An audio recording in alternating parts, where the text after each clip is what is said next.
अनुराग अपना आपा खो बैठता है और गुस्से गुस्से में बोल पड़ता है, क्योंकि ये बात मुझे खुद यक्षिणी ने बताई है। जब प्रशांत ये बात अनुराग के मुंह से सुनता है तो उसके रोंगटे खड़े हो जाते हैं। डर के मारे उसके हाथ पैर थर थर कांपने लग जाते हैं। अनुराग मनी मन घबराते हुए सोचने लग जाता है, ये मैंने क्या बोल दिया, ये मुझे नहीं बोलना चाहिए था। प्रशांत हकलाते हुए अनुराग से कहता है, क्या कहा यक्षिणी ने? अनुराग बात को घुमाते हुए कहता है, मेरा मतलब है कि जब मैं यक्षिणी की कहानी के बारे में पता कर रहा था तो उसकी कहानी के बारे में पता करते वक्त ही मुझे उसके लोक के बारे में भी पता चला। प्रशांत फिर अनुराग से पूछ बैठता है, वही तो मैं पूछ रहा हूँ लेखक बाबू, कैसे आपको यक्षिणी की कहानी के बारे में पता करते करते उसके लोक के बारे में कैसे पता चल गया? अनुराग पलटकर प्रशांत से कुछ नहीं कहता है, बल्कि मन ही मन सोचने लग जाता है, ये प्रशांत तो मेरे पीछे ही पड़ गया। अब मैं इसे कैसे बताऊं कि ये बात मुझे कैसे पता चली? कैसे कह दूं कि ये सब बातें मुझे खुद यक्षिणी ने बताई हैं? प्रशांत फिर अनुराग पर दबाव बनाते हुए उससे पूछता है, मेरे सवालों का जवाब दीजिए लेखक बाबू, इस तरह चुप खड़े मत रहिए। आगे की बात प्रशांत अनुराग को घूरते हुए कहता है, या फिर कह दीजिए कि अपनी कहानी में मसाला डालने के लिए आपने भी बाकी के लेखकों की तरह झूठ लिखा है, मनगढ़ंत लोक बनाए हैं। यक्षिण लोग तो बनाए ही है, साथ में यक्षिणियों के प्रकार भी बना दिए जिनके पास अलग अलग शक्तियां हैं। अनुराग ने अपनी स्क्रिप्ट में सुरसुंदरी यक्षिणी, मनोहारिणी यक्षिणी, नटी यक्षिणी, कई यक्षिणियों के बारे में भी बताया था। प्रशांत उसी के बारे में बातें कर रहा था। अनुराग भी प्रशांत को घूरते हुए ही कहता है, मैंने अपनी कहानी में जो भी लिखा है सब सच है, समझे तुम प्रशांत? ये सब बातें उतनी ही सच है जितनी की यक्षिणी। प्रशांत भी बोल पड़ता है, नहीं लेखक बाबू, ये सब झूठ है। मैं तो बस एक यक्षिणी के बारे में जानता हूँ, वो है सिर्फ यक्षिणी। अनुराग तुरंत बोल पड़ता है, सिर्फ यक्षिणी नहीं प्रशांत, कामेश्वरी यक्षिणी। भक्षानर ने कामेश्वरी यक्षिणी को ही द्वापर युग के अंत में पृथ्वीलोक पर बुलाया था उसका ताज पाने के लिए। उसके ताज में एक लाल हीरा था जिसमें कई सारी शक्तियां थी। भक्षानर वही हीरा पाना चाहता था, पर यक्षिणी ने वो देने से मना कर दिया और उसने भक्षानर के सामने एक शर्त रखी, जिसके कारण उसे अभिशाप। अनुराग इसके आगे कुछ कहता उससे पहले ही उसे इस बात का एहसास हो जाता है कि वो ये सब बात इस तरह प्रशांत को अभी नहीं बता सकता था। ये सब बात उसे अपनी किताब में लिखनी थी पहले। प्रशांत अनुराग से हैरानी के साथ पूछता है, ये सब आप क्या बोले जा रहे हैं लेखक बाबू? मेरे तो कुछ समझ नहीं आ रहा। अनुराग कहता है, तुम कुछ मत समझो प्रशांत, बस इतना समझ लो कि मैंने जो लिखा है सब सच है। प्रशांत फिर पलट कर कहता है, अगर सच है तो आप बताते क्यों नहीं? किसने बताई ये सारी बातें आपको? अनुराग प्रशांत को उसी के पुराने जाल में फंसाते हुए कहता है, जिस तरह तुमने मुझे जब यक्षिणी भक्षानर महाडायन के बारे में बताया था और वादा लिया था कि मैं किसी को ना बताऊं कि ये बातें तुमने मुझे बताई हैं, उसी तरह मैंने भी आगे किसी से वादा किया है कि मैं उसके बारे में किसी को नहीं बताऊंगा। प्रशांत मन ही मन सोचने लग जाता है, इस गांव में और कौन आ गया जिसको मेरे अलावा भी भक्षानर और महाडायन के बारे में पता है? कुछ देर तक प्रशांत खामोश ही रहता है और अगले ही पल वो हड़बड़ाहट के साथ बोल पड़ता है, बल्लू काका, क्या तुम्हें बल्लू काका ने ये सब बातें बताई हैं? अनुराग मुंह बनाते हुए कहता है, बल्लू काका मुझे ये सब बातें क्यों बताएंगे प्रशांत? उन्हें आखिर पता क्या है भक्षानर के बारे में? मुझे तो लगता है उन्हें भक्षानर का नाम भी नहीं पता होगा। प्रशांत मन में सोचने लग जाता है, अगर बल्लू काका वो शख्स नहीं है तो फिर वो कौन है जिसे भक्षानर और महाडायन के बारे में पता है?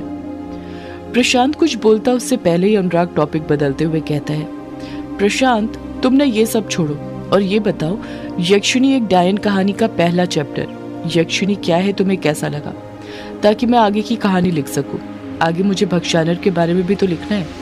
प्रशांत कुछ डरते हुए कहता है, क्या कहा? भक्षानर? अनुराग हामी भरते हुए कहता है, हाँ, जिस तरह मैंने यक्षिणी के बारे में पूरा एक चैप्टर लिखा है, उसके बारे में हर एक बात बताई है, उसी तरह भक्षानर के बारे में भी सब कुछ बताऊंगा। उसका वजूद कैसे शुरू हुआ और उसका अंत भी हो पाया या नहीं। अनुराग की ये बात सुनकर प्रशांत और घबरा जाता है। प्रशांत बौखलाहट के साथ डरते हुए कहता है, नहीं नहीं लेखक बाबू, भक्षानर के बारे में नहीं। आप तो यक्षिणी पर कहानी लिखने वाले थे ना, तो अब ये बीच में भक्षानर कहाँ पर आ गया? अनुराग प्रशांत को समझाते हुए कहता है, भक्षानर ही तो यक्षिणी की कहानी का अहम किरदार है प्रशांत। आखिर उसी के कारण तो यक्षिणी की कहानी शुरू हुई थी। अगर वो नहीं होता तो यक्षिणी कहाँ होती? मैंने तो सोच लिया है, मैं भक्षानर पर जरूर एक चैप्टर लिखूंगा और उस चैप्टर का नाम होगा भक्षानर का अंश, जिसमें भक्षानर के बारे में हर एक बात लिखी होगी कि कैसे वो यक्षिणी को इस पृथ्वी लोक पर बुला पाया। आखिर उसमें ऐसी क्या बात थी? प्रशांत ना में अपना सिर हिलाते हुए कहता है, नहीं नहीं लेखक बाबू, इस भक्षानर को तो आप रहने दीजिए। बस इतना लिख दीजिए कि भक्षानर ने यक्षिणी को बुलाया था, और कुछ मत लिखिए भक्षानर के बारे में। अनुराग कुछ चिढ़ते हुए कहता है, प्रशांत लेखक मैं हूं, तुम नहीं। मुझे अच्छे से पता है मुझे अपनी कहानी में क्या लिखना है और क्या नहीं। मैंने सोच लिया है कि भक्षानर के बारे में तो मैं लिख कर ही रहूंगा। आखिर वही यक्षिणी की कहानी का खलनायक है। प्रशांत फिर कुछ पलटकर कहता, उससे पहले ही अनुराग बोल पड़ता है, तुम ना बस ये बताओ कि ये स्क्रिप्ट जो मैंने तुम्हें पढ़ने के लिए दी थी, ये कैसी लगी तुम्हें? प्रशांत मन में कुछ सोचता है और फिर कुछ डरते हुए कहता है, लेखक बाबू, मैं आपको एकदम से ऐसे कैसे जवाब दूं?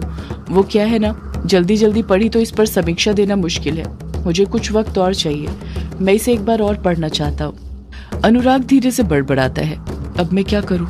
रात हो गई है, यक्षिणी आ गई होगी और मुझे उससे आगे की कहानी जाननी है। अगर यहाँ पर रुक गया तो आगे की कहानी नहीं जान पाऊंगा। आखिर आज वो मुझे भक्षानर की कहानी सुनाने वाली है। वो कहानी जानना मेरे लिए बहुत जरूरी है। वो मेरा इंतजार कर रही होगी। आखिरी लाइन अनुराग इतनी तेज बड़बड़ाता है कि प्रशांत वो बात सुन लेता है और हड़बड़ाहट के साथ प्रशांत से पूछ बैठता है, इंतजार कर रही होगी? कौन इंतजार कर रही होगी लेखक बाबू आपका? अनुराग बात को घुमाते हुए कहता है, कहानियां प्रशांत, मेरी कहानियां मेरा इंतजार कर रही होगी। आखिर मैं रात को ही तो कहानियां लिखता हूँ, रात को ही मेरे मन में ख्याल आते हैं। रात निकल गई तो कहानी भी नहीं लिख पाऊंगा, इसलिए मुझे जाना होगा। एक काम करो, अभी इस पहले चैप्टर को तुम अपने पास रखो, मैं तुमसे बाद में ले लूंगा। प्रशांत कुछ पलट कर कहता, उससे पहले ही अनुराग वहां से निकल जाता है। अनुराग का वहां से इस तरह जाना प्रशांत को बहुत अजीब लगता है। उसके मन में अनुराग को लेकर कई सारे सवाल आ जाते हैं। प्रशांत मन ही मन सोचने लग जाता है, आखिर ये लेखक बाबू को हो क्या गया है?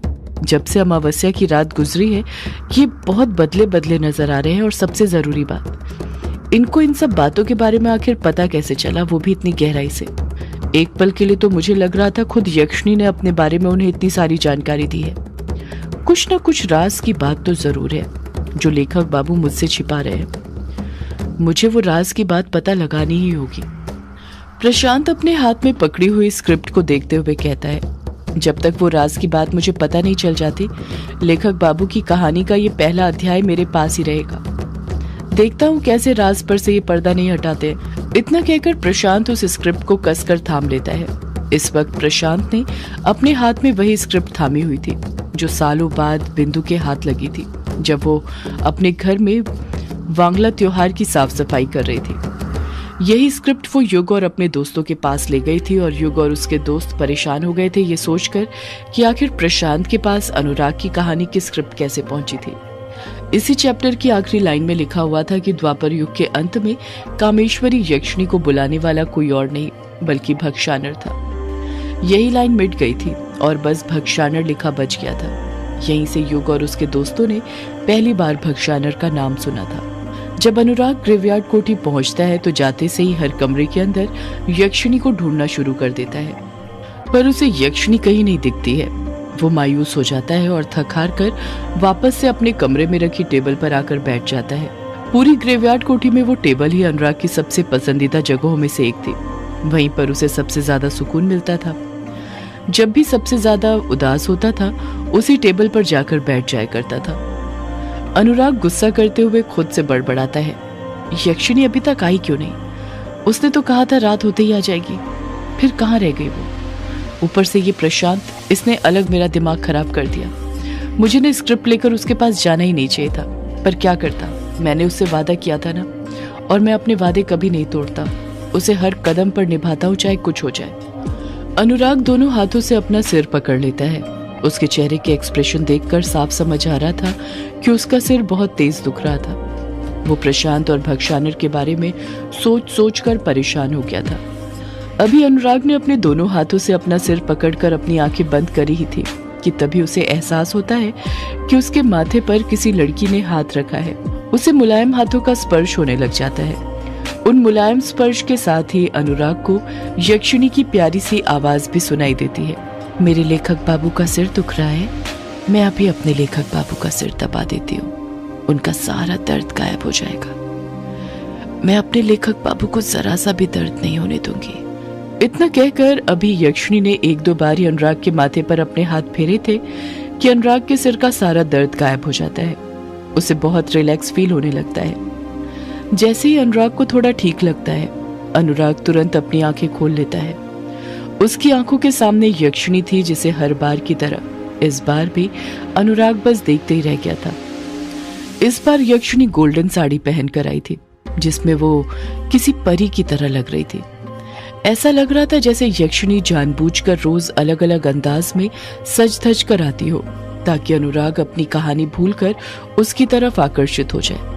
पर इस बार अनुराग यक्षिणी के रूपजाल में नहीं फंसता है। उसके दिमाग में अभी भी यही बात घूम रही थी कि उसे आज किसी भी हाल में यक्षिणी से भक्षानर के बारे में सब कुछ जानना है। अनुराग तुरंत यक्षिणी से पूछ पड़ता है, अच्छा हुआ यक्षिणी तुम आ गई, मैं तुम्हारा ही इंतजार कर रहा था। मुझे जल्दी बताओ, आखिर ये भक्षानर कौन था, उसकी क्या कहानी है? सदियों से है पुरानी ये है यक्षिणी की कहानी। यक्षिणी एक आग है, यक्षिणी तेरा ख्वाब है।